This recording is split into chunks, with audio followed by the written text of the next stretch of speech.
नमस्कार है सभी का और स्वागत है मेरे चैनल में। और इस बार ठंड इतनी ज़्यादा पड़ी है कि सारे लगभग परमानेंट प्लांट्स की हालत ऐसी ही हो गई है, तो अब इनको ठीक करने का सही समय आ चुका है। और मैं अपने मनी प्लांट को आज ठीक करूँगी। वैसे मैं वेट कर रही थी इसमें नई ग्रोथ का और शूट्स का, तो देखिए इसमें शूट्स आ रही हैं, तो मैंने सोचा अब इस पर काम कर दिया जाए इससे पहले कि देरी हो जाए। और अगर आप भी अपने प्लांट्स पे काम करना चाहते हैं जिनकी हालत कुछ ऐसी हो रखी है, चाहे वो कोई भी प्लांट हो, तो पहले उस पर नई ग्रोथ का वेट कीजिए। नई ग्रोथ आई है तभी उन पे काम कीजिए, नहीं आई है तो मत कीजिए, क्योंकि क्या पता वो अभी भी डोरमेंट हो और ज़्यादा काम कर देंगे या हार्ड प्रूनिंग कर देंगे तो मे बी वो मर सकता है। तो इसलिए नई ग्रोथ का वेट कीजिए। और ये देखिए मैंने अपना प्लांट पूरा ही निकाल दिया है पॉट से, और ये रेड सॉइल में लगा हुआ है। कुछ 10-11 महीने पहले मैं इसको नर्सरी से लेके आई थी और ये ठीक ठाक चल रहा था, इसलिए मैंने इसको चेंज नहीं किया, सॉइल इसकी चेंज नहीं की। और विंटर्स तक मैंने इसको रखा और अब सोचा कि लगे हाथ अब इसकी सॉइल भी चेंज कर देते हैं, क्योंकि हमारे नॉर्थ इंडिया में ये वाली सॉइल पौधों के लिए ठीक नहीं होती है, या तो पौधे चलेंगे नहीं या फिर ठीक से ग्रो नहीं करेंगे। तो इसलिए इस सॉइल को चेंज करना ज़रूरी है। और ये सॉइल बेसिकली जो नर्सरी वाले होते हैं महाराष्ट्र से जो प्लांट्स मंगाते हैं वो उनके साथ आ जाती है। तो जब भी आपको ये वाली सॉइल दिखे अपने प्लांट्स में, अगर आप स्पेशली नॉर्थ इंडिया में रहते हैं तो इसको हटा दिया कीजिए, क्योंकि ज़रूरी नहीं है कि मेरा प्लांट चल गया तो आपका भी चल ही जाएगा। तो इसलिए इस सॉइल को आप रिप्लेस कर दीजिए अपने रीजन के सॉइल के अकॉर्डिंग और प्लांट के अकॉर्डिंग और क्लाइमेट और रीजन के अकॉर्डिंग इस सॉइल मिक्स तैयार कीजिए, तभी आपके प्लांट्स और अच्छे से चलेंगे। तो ये देखिए पूरा प्लांट निकल गया है, रूट्स ज़्यादा डेवलप नहीं हुई है शायद इसलिए क्योंकि ये रेड सॉइल में लगा हुआ था। और प्लांट देखिए एकदम सीधा पूरा खाली हो गया है, एकदम सिर्फ इसकी टहनियाँ दिख रही हैं, बेल दिख रही है और पत्तियाँ बहुत कम हैं। और ये ऊपर वाला पार्ट तो देखिए बुरा हाल है इसका। तो इन सब चीज़ों को सही करना है और इस पौधे को घना करना है और हरा भरा करना है।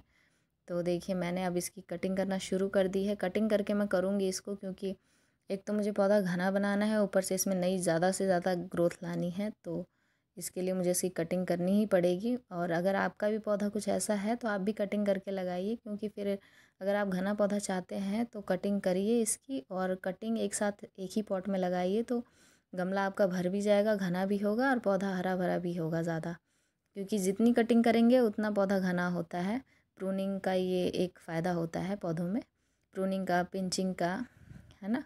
और ये देखिए ये कुछ ऐसी पीली वाली टहनी है, पता नहीं लगेगी कि नहीं लगेगी, खैर पॉजिटिव रहना चाहिए हमेशा। और ये सॉइल मिक्स मैंने तैयार की हुई है, गार्डन सॉइल है, कोकोपीट है, वर्मी कंपोस्ट है, नीम खली है और ये साफ का फंगिसाइड है।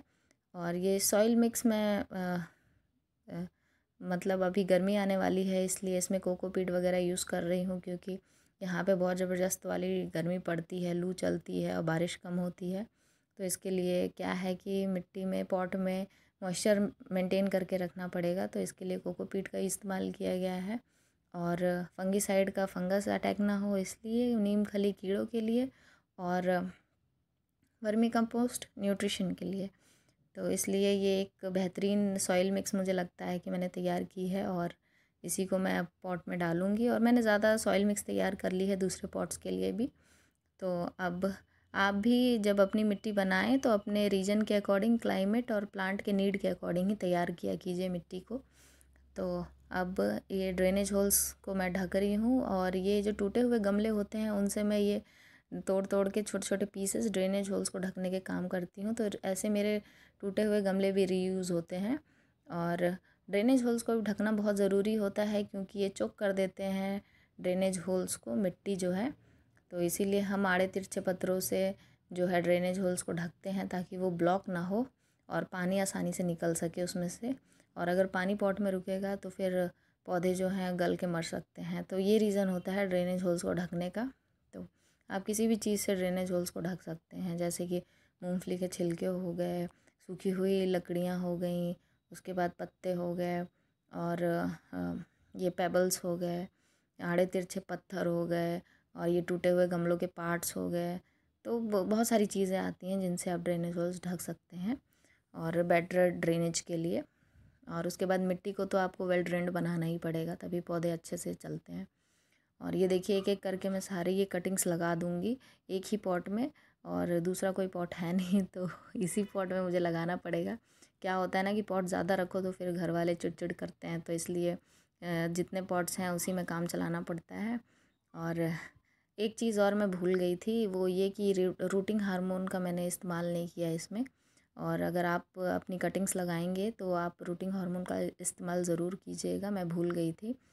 और ये एलोवेरा जेल, अगर आपके पास रूटिंग हार्मोन नहीं है तो एलोवेरा जेल का आप यूज़ कीजिए, उसमें डिप करके ऐसे कटिंग्स लगाते जाइए। तो क्या होता है कि रूट्स जल्दी ग्रो होती हैं। और एक फंगीसाइड का भी काम करता है एलोवेरा जेल, तो प्लांट्स जल्दी ग्रो करते हैं, जल्दी स्टेबल होते हैं, रूट्स जल्दी निकलती हैं तो, और प्लांट्स हरे भरे भी होते हैं। तो ये वाला चीज़ मुझे आपको बताना था कि मैं भूल गई थी, आप मत भूलिएगा। और क्या होता है कि जब हम इन चीज़ों का यूज़ करते हैं रूटिंग हार्मोन का, तो रिज़ल्ट्स काफ़ी अच्छे होते हैं। और उसके बाद देखिए, अब मैंने सारा ये लगा दिया है इसमें कटिंग्स, और अब इसके बाद बढ़िया वाली खाद डालूँगी मैं इसमें। और रूटिंग हार्मोन का तो इस्तेमाल नहीं किया मैंने, लेकिन अपने खाद में एलोवेरा जेल डाल दिया है इसीलिए। और ये आखिरी में एक छोटू सा कटिंग रह गया था, तो मैंने सोचा अब इसको क्यों छोड़ना, लगा ही देते हैं। एक एक चीज़ और ध्यान रखिएगा, मनी प्लांट जब लगाते हैं तो इसके नोट्स भी ज़मीन के अंदर जाने चाहिए, तभी रूट्स डेवलप होंगी बढ़िया से। हाँ, और अब इसमें हम जो मैंने खाद बनाई हुई है लिक्विड वाली, वो डालूँगी, काऊ डंग, वर्मी कंपोस्ट और एलोवेरा जेल की। तो ये एक कंप्लीट न्यूट्रिशन वाला खाद मैंने बनाया था, तो ये मैं इसमें डालूँगी। उसका वीडियो शूट करना मैं भूल गई थी, लेकिन मैंने डाल दिया, कोई बात नहीं। और उसके बाद अब खाद डालने के बाद 4-5 दिन तक शेड में रखना है, या सेमी शेड एरिया में रखना है। उसके बाद सनलाइट में एक्सपोज करेंगे। और वीडियो कैसा लगा ज़रूर बताइएगा, और चैनल पे नए हैं तो सब्सक्राइब ज़रूर कीजिए, और पुराने हैं तो लाइक और शेयर ज़रूर कीजिए। और सपोर्ट मिलता है अपने सब्सक्राइबर से तो बहुत अच्छा लगता है। और मिलते हैं नेक्स्ट वीडियो में। बाय।